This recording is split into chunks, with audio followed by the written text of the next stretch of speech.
ಪೂಜಾಸ್ ಕನ್ನಡ ಪಾಕಶಾಲೆಗೆ ಎಲ್ರಿಗೂ ಸ್ವಾಗತ. ನೋಡಿ, ಇಲ್ಲಿ ನಾನು ಒಂದು ಬೌಲ್ ತೊಗೊಂಡು ಬೌಲಲ್ಲಿ ಒಂದು ಬೌಲ್ ತುಂಬ ಗೋಧಿ ಹಿಟ್ಟನ್ನು ತೊಗೊಂಡಿದ್ದೀನಿ. ಅದನ್ನು ಒಂದು ಪಾತ್ರೆಗೆ ಹಾಕ್ಕೊಂಡು ಅದಕ್ಕೆ 3 ಸ್ಪೂನಷ್ಟು ಕಡಲೆ ಹಿಟ್ಟನ್ನು ಹಾಕ್ಕೊಳ್ತಾ ಇದ್ದೀನಿ. ನೋಡ್ತಾ ಇರ್ಬೋದು ನೀವು. ಹಾಗೆ ರುಚಿಗೆ ತಕ್ಕಷ್ಟು ಉಪ್ಪನ್ನು ಹಾಕ್ಕೊಳ್ತಾ ಇದ್ದೀನಿ. ಹೀಗೆ ಹಾಕ್ಕೊಂಡಾದ್ಮೇಲೆ ಅಡುಗೆ ಸೋಡವನ್ನು ಹಾಕ್ಕೊಳ್ತಾ ಇದ್ದೀನಿ. ಎಲ್ಲದನ್ನು ಹಾಕ್ಕೊಂಡು ಮಿಕ್ಸ್ ಮಾಡ್ಕೊಳ್ಬೇಕು. ಫಸ್ಟಿಗೆ ನೋಡಿ, ಈ ಥರ ಮಿಕ್ಸ್ ಮಾಡ್ಕೊಂಡಾದ್ಮೇಲೆ ನಾವು ಸ್ವಲ್ಪನೇ ನೀರನ್ನು ಹಾಕ್ಕೊಳ್ತಾ ಕಲಿಸ್ಕೊಳ್ಬೇಕು. ಗೋಧಿ ಹಿಟ್ಟು ಆಗಿರೋದ್ರಿಂದ ಗಂಟುಗಳಾಗೋ ಸಾಧ್ಯತೆ ಇರುತ್ತೆ. ಸ್ವಲ್ಪ ನೋಡಿಕೊಂಡು ಸ್ವಲ್ಪನೇ ನೀರು ಹಾಕ್ಕೊಂಡು ಮಿಕ್ಸ್ ಮಾಡ್ಕೊಳ್ತಾ ಹೋಗಬೇಕು.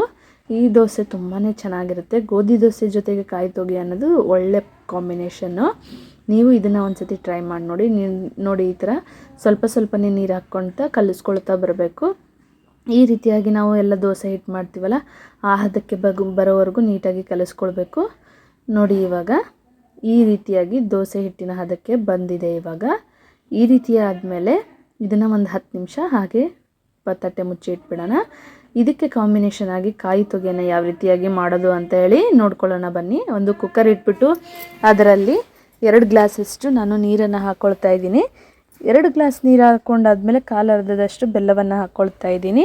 ನೋಡ್ತಾ ಇರ್ಬೋದು, ಬೆಲ್ಲ ಯೂಸ್ ಮಾಡ್ಕೊಂಡು ನಿಮಗೆ ಎಷ್ಟು ಬೇಕೋ ಸ್ವೀಟ್ನೆಸ್ಸು ಅಷ್ಟು ನೋಡ್ಕೊಂಡು ನೀವು ಹಾಕ್ಕೊಳ್ಳಿ. ನೋಡಿ, ಈ ರೀತಿಯಾಗಿ ಬೆಲ್ಲವನ್ನು ಹಾಕ್ಕೊಂಡಾದ್ಮೇಲೆ ಬೆಲ್ಲ ಕುದಿಯೋವರೆಗೂ ಬನ್ನಿ ಇದಕ್ಕೇನು ಬೇಕೋ ಅದು ಪ್ರಿಪ್ರೇಷನ್ ಮಾಡೋಣ. ಈ ಕಾಯಿ ತೊಗೆ ಗೋಧಿ ದೋಸೆಗೆ ಒಂದೊಳ್ಳೆ ಕಾಂಬಿನೇಷನ್ ಅಂತ ಹೇಳ್ಬೋದು. ನೀವು ಒಂದು ಸತಿ ಟ್ರೈ ಮಾಡಿ ನೋಡಿ. ನಾನು ಒಂದು ಬೌಲ್ ತೊಗೊಂಡ್ಬಿಟ್ಟು 3 ಚಮಚದಷ್ಟು ಗೋಧಿ ಹಿಟ್ಟನ್ನು ಹಾಕ್ಕೊಳ್ತಾ ಇದ್ದೀನಿ. ನೋಡಿ, ಈ ಥರ ಗೋಧಿ ಹಿಟ್ಟು ಹಾಕ್ಕೊಳ್ತಾ ಇದ್ದೀನಿ. ಹಾಕ್ಕೊಂಡ್ಬಿಟ್ಟು ಸ್ವಲ್ಪನೇ ನೀರು ಹಾಕ್ಕೊಂಡ್ಬಿಟ್ಟು ಕಲಿಸ್ಕೊಳ್ಬೇಕು. ನೋಡಿ, ಈ ಥರ ಒಂದು ಸ್ವಲ್ಪನೇ ಹಾಕ್ಕೊಂಡು ಒಂದು ಪೇಸ್ಟ್ ಆಗಿ ಮಾಡ್ಕೊಳ್ಬೇಕು. ನೋಡಿ, ಈ ಥರ ಮಿಕ್ಸ್ ಮಾಡಿಕೊಂಡು ಒಂದು ಪೇಸ್ಟ್ ಮಾಡಿ ಇಟ್ಕೊಳ್ಬೇಕು. ನೋಡಿ, ಈ ಥರ ಗಂಟುಗಳೆಲ್ಲ ಇರಬಾರ್ದು, ಆ ರೀತಿಯಾಗಿ ನೀವು ಮಾಡ್ಕೊಳ್ಬೇಕು. ನೋಡಿ, ಈ ರೀತಿಯಾಗಿ ಪೇಸ್ಟ್ ಈಗ ರೆಡಿಯಾಗಿದೆ. ನೋಡಿ, ಈ ಥರ ಮಾಡ್ಕೊಳ್ಬೇಕು. ನೀರು ಹಾಕ್ಬಿಟ್ಟು ಕನ್ಸಿಸ್ಟೆನ್ಸಿ ನೋಡಿಕೊಂಡು ಪ್ರಿಪೇರ್ ಮಾಡ್ಕೊಳ್ಬೇಕು. ನೋಡಿ, ಈ ರೀತಿಯಾಗಿ ಕನ್ಸಿಸ್ಟೆನ್ಸಿ ಬಂದಮೇಲೆ ಇದನ್ನು ಸೈಡಿಗೆ ಎತ್ಬಿಟ್ಬಿಡೋಣ. ಈಗ ನಾನು ಅರ್ಧ ಹೋಳಷ್ಟು ಕಾಯಿಯನ್ನು ತೊಗೊಂಡಿದ್ದೀನಿ. ಹಸೆಕಾಯಿಯನ್ನೇ ತೊಗೊಳ್ಬೇಕು. ಅದನ್ನು ಸಣ್ಣದಾಗಿ ಹೆಚ್ಕೊಂಡು ಒಂದು ಮಿಕ್ಸಿ ಜಾರ್ ತೊಗೊಂಡು ಮಿಕ್ಸಿ ಜಾರ್ಗೆ ನಾನು ಕಟ್ ಮಾಡಿರುವಂತಹ ಕೊಬ್ಬರಿಯನ್ನು ಹಾಕ್ಕೊಳ್ತಾ ಇದ್ದೀನಿ. ಕೊಬ್ಬರಿಯನ್ನು ಹಾಕ್ಕೊಂಡಾದ್ಮೇಲೆ ಅದಕ್ಕೇ ನಾನು ಸೋಂಪು ಕಾಳನ್ನು ಹಾಕ್ಕೊಳ್ತಾ ಇದ್ದೀನಿ. ಸೋಂಪು ಕಾಳು ಹಾಕ್ಕೊಂಡಾದ್ಮೇಲೆ 2 ಏಲಕ್ಕಿಯನ್ನು ಹಾಕ್ಕೊಳ್ತಾ ಇದ್ದೀನಿ. ಇದನ್ನೆಲ್ಲ ಹಾಕ್ಕೊಂಡು ನೈಸಾಗಿ ಪೇಸ್ಟ್ ಮಾಡ್ಕೊಂಡು ಬರೋಣ. ತುಂಬಾ ಸಣ್ಣದಾಗಿ ಮಾಡ್ಕೊಂಡು ಬರಬೇಕು. ನೋಡಿ, ಇವಾಗ ನಾನು ಪೇಸ್ಟ್ ಮಾಡ್ಕೊಂಡಿದ್ದೀನಿ. ತುಂಬಾ ಸಾಫ್ಟಾಗಿ ಗ್ರೈಂಡ್ ಮಾಡ್ಕೋಬೇಕು.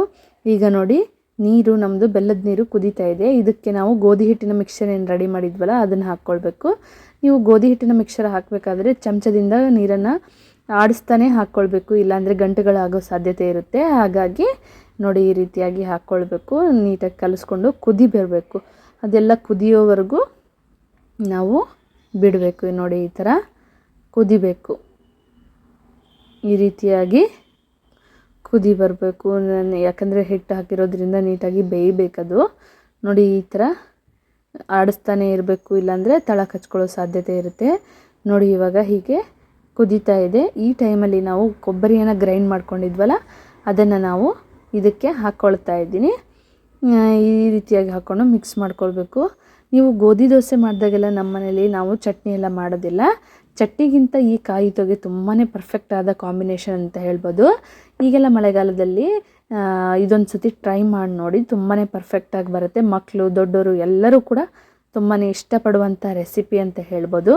ನೋಡಿ, ಈ ರೀತಿಯಾಗಿ ಮಿಕ್ಸ್ ಮಾಡಿಕೊಂಡು ಅದಕ್ಕೆ ಮಿಕ್ಸಿ ಜಾರ್ಗೆ ಸ್ವಲ್ಪ ನೀರು ಹಾಕ್ಕೊಂಡು ನಾನು ಎಲ್ಲದನ್ನು ಇದಕ್ಕೆ ಸೇರಿಸ್ಕೊಳ್ತಾ ಇದ್ದೀನಿ. ಇದನ್ನು ಒಂದು 10 ನಿಮಿಷ ನಾವು ಬೇಯಿಸ್ಕೊಳ್ಬೇಕು.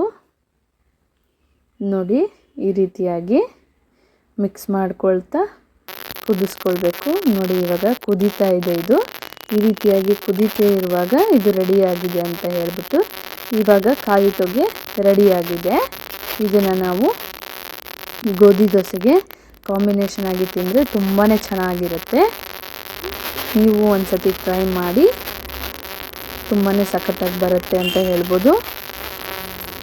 ನೋಡಿ, ಇವಾಗ ಇದು ರೆಡಿಯಾಗಿದೆ.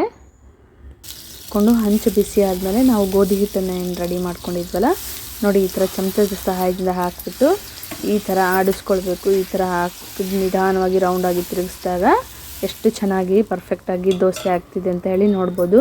ನೀವು ದೋಸೆ ಯಾವುದೇ ಹಾಕಿದ್ರೂ ಕೂಡ ಹಂಚು ತುಂಬಾ ಕಾಯಿಸಬಾರ್ದು.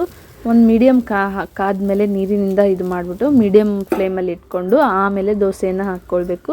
ಹಾಗಾದರೆ ಕ್ರಿಸ್ಪಿ ಮತ್ತು ತೆಳುವಾದ ದೋಸೆ ಮಾಡೋಕ್ಕೆ ಸಾಧ್ಯ. ನೀವು ತುಂಬ ಹೈ ಫ್ಲೇಮ್ ಇಟ್ಕೊಂಡು ತುಂಬಾ ಜಾಸ್ತಿ ಹಂಚು ಬಿಸಿ ಮಾಡಿಕೊಂಡ್ರೆ ಅದು ದಪ್ಪ ದಪ್ಪವಾದ ದೋಸೆ ಮತ್ತು ಮೆತ್ತಗಾಗ್ಬಿಡುತ್ತೆ. ದೋಸೆ ಎಲ್ಲ ಕ್ರಿಸ್ಪಿ ಬರೋದಿಲ್ಲ. ಈ ರೀತಿಯಾಗಿ ಹಾಕ್ಕೊಂಡು ನೀವು ಮಾಡ್ಕೊಳ್ಬೇಕು. ನೋಡಿ ಒಂದು ಸೈಡ್ ನೀಟಾಗಿ ಬೇಯಿಸ್ಕೊಳ್ಬೇಕು. ಅಲ್ಲಿವರೆಗೂ ಹಿಂಗೆ ತಿರುಗಿಸ್ಕೊಳ್ಬಾರ್ದು. ನೋಡಿ ಎಷ್ಟು ಚೆನ್ನಾಗಿ ಪರ್ಫೆಕ್ಟಾಗಿ ಬಂದಿದೆ ಅಂತ ಹೇಳಿ ನೀವು ನೋಡ್ತಾ ಇರ್ಬೋದು. ಈ ರೀತಿಯಾಗಿ ಬೇಯಿಸ್ಕೊಳ್ಬೇಕು. ಒಂದು ಸೈಡ್ ನೀಟಾಗಿ ಬೆಂದಿದೆ. ಇವಾಗ ತಿರುಗಿಸ್ಕೊಳ್ತಾ ಇದ್ದೀನಿ ನೋಡಿ ಈ ಥರ ನಿಧಾನಕ್ಕೆ ಎಷ್ಟು ಚೆನ್ನಾಗಿ ಬಿಚ್ಕೊಳ್ತಾ ಇದೆ ನೋಡ್ತಾ ಇರ್ಬೋದು ನೀವು. ಎಲ್ಲೂ ಕೂಡ ನಮ್ಮದು ದೋಸೆ ಅನ್ನೋದು ಕೆಟ್ಟಿಲ್ಲ.